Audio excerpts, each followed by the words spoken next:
शर्मा, मंत्रालय है उसके अंतर्गत मिलता है श्री अमृतलाल मीणा, और श्री अविनाश रिमांड पर नहीं लिया जाता है,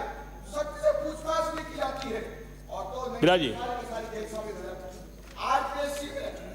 अभी ने पकड़ा गया, बिराजी, बिराजी, रिमांड पर क्यों नहीं लिया गया? क्योंकि पोल खोल देगा, मुख्यमंत्री को ऐसा हो जाए, पोल खोल देगा, बिराजी अंकित नहीं हो रहा है, बिराजी आप, बिराजी, बिराजी, बिराजी, बिराजी, अंकित नहीं हो रहा है, मानिस दे, बिराजी, बिराजी, बिराजी, प्लीज बिराजी, आप सहयोग करें, बिराजी, बिराजी, बिराजी, बिराजी, श्री अविनाश बोलना है आपको, बोलिए। माननीय सभापति महोदय, ईमानदारी से बिल लाना चाहती है तो पहले बने हुए कानून बोलिए माननीय सदस्य, मैं दूसरा नाम पुकारूंगा। माननीय सभापति महोदय, आपने मुझे राजस्थान, माननीय सभापति महोदय, आपने मुझे राजस्थान संगठित अपराध का नियंत्रण विधेयक 2023 पर बोलने का अवसर दिया, मैं आपका धन्यवाद करता हूं। माननीय सभापति महोदय,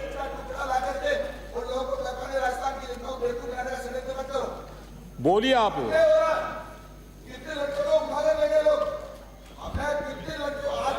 माननीय सभापति महोदय, माननीय नेता प्रतिनिधि अपने सदस्य को कंट्रोल करिए आप। बिराजी, बिराजी, बिराजी, माननीय सदस्य, बिराजी, बिराजी, बिराजी, माननीय नेता प्रतिनिधि प्लीज प्लीज सहयोग करें, बिराजी आप, बिराजी, अंकित नहीं हो रहा है, बिराजी आप, बिराजी है, बिराजी। माननीय सभापति महोदय, आपने मुझे राजस्थान संगठित अपराध का नियंत्रण विधेयक पर बोलने का अवसर दिया, आपका बहुत बहुत धन्यवाद। बिराजी, मैं इस बिल पर अपनी बात रखूंगा। माननीय सभापति महोदय, कि राजस्थान आज पिछले 4.5 सालों में जिस मुकाम पर पहुंचा है, बिराजी, मैं समझता हूं कि पिछले 4.5 वर्षों में राजस्थान ने, माननीय नेता प्रतिपक्ष माननीय राजेंद्र राठौड़, क्या हो रहा है ये?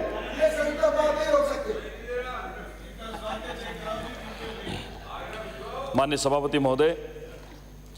राजस्थान संगठित अपराध का नियंत्रण विधेयक 2023 पर आपने बोलने का अवसर दिया, आपका धन्यवाद। पिछले 4.5 वर्षों में राजस्थान ने इस प्रदेश की 8 करोड़ जनता को क्या दिया? राजस्थान देश में अपराध के मामले में नंबर 1, राजस्थान भ्रष्टाचार के मामले में नंबर 1, राजस्थान बलात्कार के मामले में नंबर 1। पिछले 4.5 सालों में लगभग 10 लाख के करीब अपराध हुए, सांप्रदायिक दंगे 10 गुना बढ़े, पेपर लीक में नंबर 1, 19 बार पेपर लीक होते हैं। बेरोजगारी में भारत के अंदर दूसरे पायदान पर 28% बेरोजगारी दर के हिसाब से, और वादा करने के बावजूद कर्ज माफी हो चाहे बिजली कटौती के मामले में और बिजली के बिलों में बढ़ोतरी करके राजस्थान ने जनता के साथ में जो धोखा किया, मैं समझता हूं कि राजस्थान की सरकार ने 4.5 सालों में ये जो अन्याय किया है, ये आने वाले 4-5 महीने के बाद में जो चुनाव होंगे, प्रदेश की जनता इनको माफ नहीं करेगी। मैं ज्यादा लंबी चौड़ी बात नहीं करूंगा, लेकिन माननीय सभापति महोदय, जिस संगठित अपराध की बात करते हैं, जिस भरतपुर में गैंगस्टर कुलदीप जगीना की हत्या हो जाए दिन दहाड़े, जोधपुर के यूनिवर्सिटी कैंप में नाबालिग के साथ में गैंग रेप हो जाए, पेपर लीक के आरोपी सुरेश डाका के 6 मामलों में वांछित हो और उसको अभी तक पकड़ में नहीं आए। अभी हाल ही में गोपाल केशावत, राज्य गुमंतु बोर्ड का पूर्व अध्यक्ष जो कांग्रेस का सदस्य है, 18 लाख रुपए की रिश्वत की राशि लेने के मामले में पकड़ा जाए, और जब एसीबी मुकदमा दर्ज करती, एफआईआर दर्ज करती, उसमें यह आता है आरपीएससी जो मेंबर हैं 2, उनको दलाली की रिश्वत देने जानी थी। अब आप समझिए कि राजस्थान सरकार किस प्रकार से काम कर रही है। और मैं समझता हूं माननीय सभापति महोदय, कल की एक घटना, लगभग 7 से 8 हजार के करीब विद्यार्थी जो पंचायत सहायक थे, कल शहीद स्मारक पर धरना दे रहे थे शांतिपूर्ण तरीके से, लेकिन पुलिस ने बर्बरतापूर्ण लाठीचार्ज करके उनको हटाया, कई लोग घायल हुए। मैं समझता हूं कि राजस्थान सरकार के नाक पर यह कलंक है। और तो और माननीय सभापति महोदय, आजकल गंभीर अपराध 302 का मुकदमा हो, चाहे 376D हो, चाहे पॉक्सो हो 3/4 या ऐसे अनगिनत मामले के अंदर केस ऑफिसर स्कीम में नहीं लिया जाना कहीं न कहीं सरकार की शिथिलता को दर्शाता है। और आजकल क्षेत्र के अंदर संगठित अपराध के मामले में, चाहे वो कोबरा गैंग हो, चाहे बिच्छू गैंग हो, चाहे कच्छा गैंग हो, ये गैंग एरिया के अंदर सक्रिय है। और चाहे दिन में हो, चाहे शाम को हो, चाहे रात को हो, माँ बहन बेटी परिवार के साथ में अगर निकलते हैं तो उनका घर पे सुरक्षित लौटना भी मुश्किल होता है। क्या कारण है कि ऐसी गैंग पर कोई कार्रवाई नहीं होती है? और माननीय सभापति महोदय, अभी अभी माननीय डीजी साहब ने थोड़े दिन पहले एक राजस्थान में ऑर्डर किया कि दिन में 12 बजे से लेकर 1:30 बजे के बीच में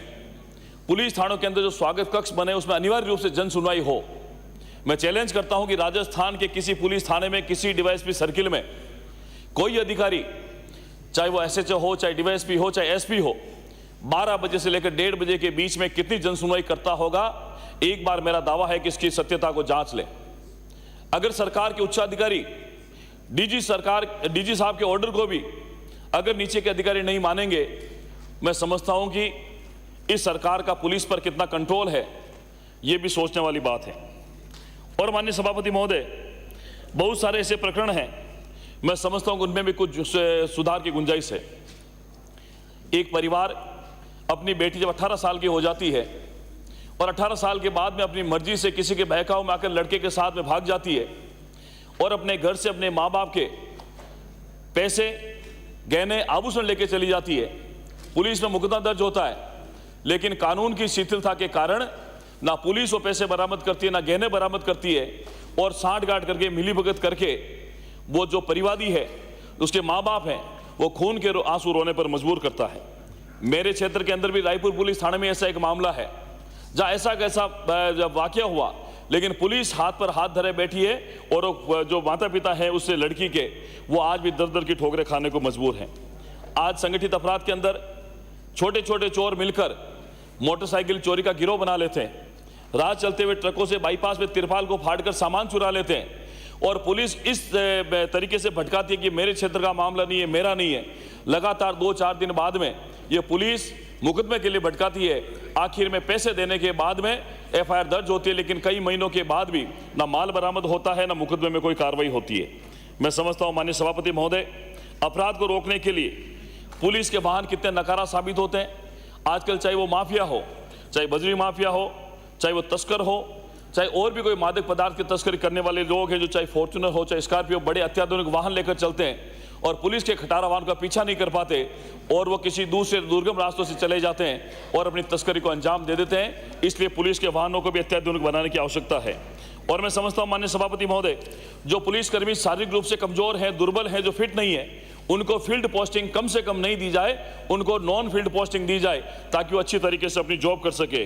और मैं समझता हूं माननीय सभापति महोदय, जिस प्रकार से महिला अपराध में लगातार बढ़ोतरी हो रही है, पिछले 3 साल 4 साल का अगर आंकड़ा हम लोग देखें तो लगातार साल दर साल इस आंकड़े में वृद्धि हुई है। और मैं समझता हूं कि कहीं न कहीं कमजोरी इस बात की रहती है कि जो अपराधी होते हैं उसके अंदर कानून के बारे में जानकारी नहीं होती, अपराध की सजा के बारे में जानकारी नहीं होती, इसलिए भी अपराधी इस मामले में लगातार लिप्त हो रहे हैं। मैं समझता हूं इसे रोकने के लिए डीवाईएसपी को सर्किल में, एसएचओ को थाने में और एसपी को जिले के अंदर कार्यशाला आयोजित करनी चाहिए, ताकि इसके अपराधों की सजा के बारे में उनको जानकारी दे सके। और विशेष रूप से चाहे वो कॉलेज हो, चाहे स्कूल हो, चाहे अन्य संस्थाएं हैं जहां सैकड़ों की संख्या में लोग रहते हैं, वहां इस प्रकार की 1-2 महीने 3 महीने के बाद एक कार्यशाला आयोजित हो, ताकि महिला अपराध के बारे में भी अंकुश लगाया जा सके। और मैं समझता हूं माननीय सभापति महोदय, सर्किल में पुलिस थानों से बहुत अत्यधिक दूरी पर पुलिस चौकियां भी है। सरकार ने पुलिस चौकियां नहीं भी खोली है, लेकिन दुर्गम रास्तों पर होने के कारण, उनकी पुलिस थानों से अधिक दूरी होने के कारण भी उनकी व्यवस्था ठीक नहीं होती है, तो उनको व्यवस्थित करने की भी मैं सरकार से मांग करता हूं। और माननीय सभापति महोदय,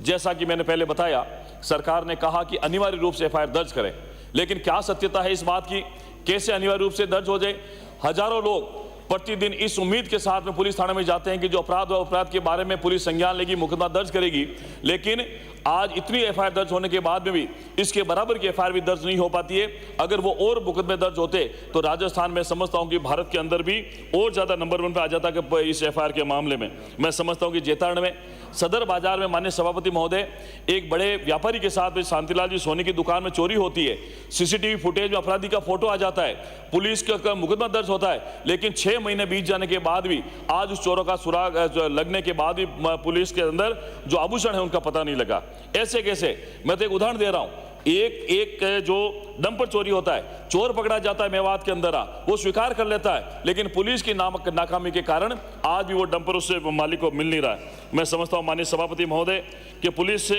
एक संगठित अपराध को रोकने में सबसे बड़ा, मैं इसी में कर रहा हूं, संगठित अपराध को रोकने में सबसे बड़े बाधक जो हैं, मैं समझता हूं कि पुलिस कांस्टेबल हो, चाहे हेड कांस्टेबल एएसआई हो, वो जहां जिस जिले में भर्ती होते हैं उसी जिले में उनकी पोस्टिंग दी जाती है। वो अपराधियों के साथ में साठगांठ करके कहीं न कहीं संगठित अपराध को बढ़ावा देने में मदद करते हैं। मैं समझता हूं बजरी माफिया हो, शराब माफिया हो, आर्म्स एक्ट हो, एनडीपीएस हो, डकैती हो, इस प्रकार से गैंग जो होती है वो इन कांस्टेबल से अधिकार से मिलकर जो अपराध करते हैं उसके कारण भी राजस्थान में अपराधों का ग्राफ बढ़ा है। मैं समझता हूं माननीय सभापति महोदय, अक्सर ये देखा जाता है एक ही थाने में अधिकांश एक ही कम्युनिटी के लोगों की पोस्टिंग दे दी जाती है, उसके कारण भी अपराध बढ़ जाते हैं। वो अपराधियों के साथ मिल जाते हैं और अपराधियों के साथ मिलने के बाद में किसी प्रकार का डर नहीं होने के कारण एक पॉलिसी बननी चाहिए, जैसे सीआई, डीवाईएसपी, एसपी के लिए पॉलिसी होती है, इसी प्रकार से इन कांस्टेबल के लिए, हेड कांस्टेबल के लिए, एएसआई के लिए ये पॉलिसी होनी चाहिए। वो एक ही जिले के अंदर 2 साल तक अधिकतम नौकरी कर सके, उसके बाद में उसको कहीं और जगह पोस्टिंग मिलती है तो अपराधियों के साथ उसके साथ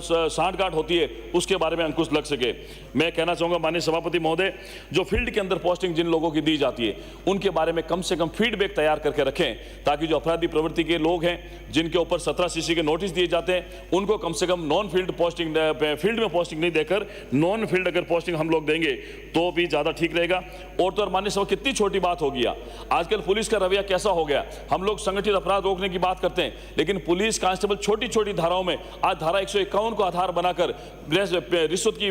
राशि मांगते हैं और लगातार कहते हैं कि अगर आपने पैसा दिया तो 151 में पाबंद करके छोड़ दूंगा और नहीं तो संगीन मुकदमे में दर्ज कर दूंगा। ऐसे मामले भी हो रहे हैं। और माननीय सभापति महोदय, इसके अलावा मेरा ये आपसे निवेदन है कि इस प्रकार के रिकॉर्ड का अध्ययन भी करना चाहिए, जिनके कई ऐसे हैं माननीय सभापति महोदय, कई पुलिस अधिकारी ऐसे हैं जिनको 17 सीसी का नोटिस मिलता है, एसडी में ट्रेप होते हैं, उनको पुनः फील्ड पोस्टिंग दे दी जाती है, ताकि उसमें जो उनके ऊपर जो लगाम लगनी चाहिए वो नहीं लग पाने के कारण मैं समझता हूँ कि अपराध के अंदर वो भी बढ़ावा है। और मैं समझता हूँ माननीय सभा, एक अंतिम बात कहकर मेरी बात को खत्म करूंगा कि आज महिला अपराध के बारे में, महिला अत्याचार को रोकने के लिए हम सब बातें करते हैं, लेकिन आज स्थिति क्या है, चाहे वो पुलिस थाना हो, चाहे पुलिस चौकी हो, चाहे सर्किल हो, उसके अंदर जब तक लेडी ऑफिसर की, कम से कम एक लेडी ऑफिसर की नियुक्ति हम लोग नहीं करेंगे तब तक कैसे होगा। अधिकांश थानों में ना महिला अधिकारी है, ना महिला पुलिस कांस्टेबल है, तो मैं समझता हूं कि उनको भी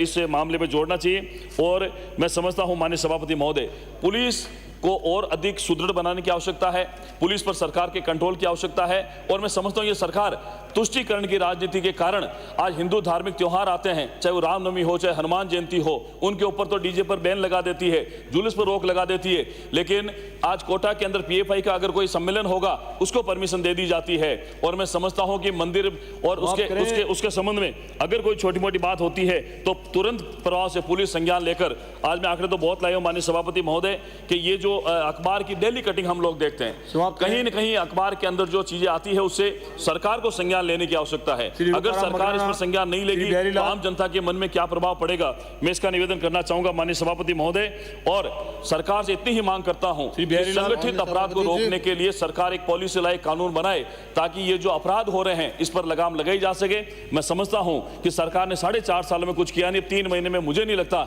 ऐसा कुछ होने वाला है। इसलिए मैं इस विधेयक को 3 महीने के लिए जनमत जाने तो परिचालित करने का प्रस्ताव रखता हूं। बहुत बहुत धन्यवाद।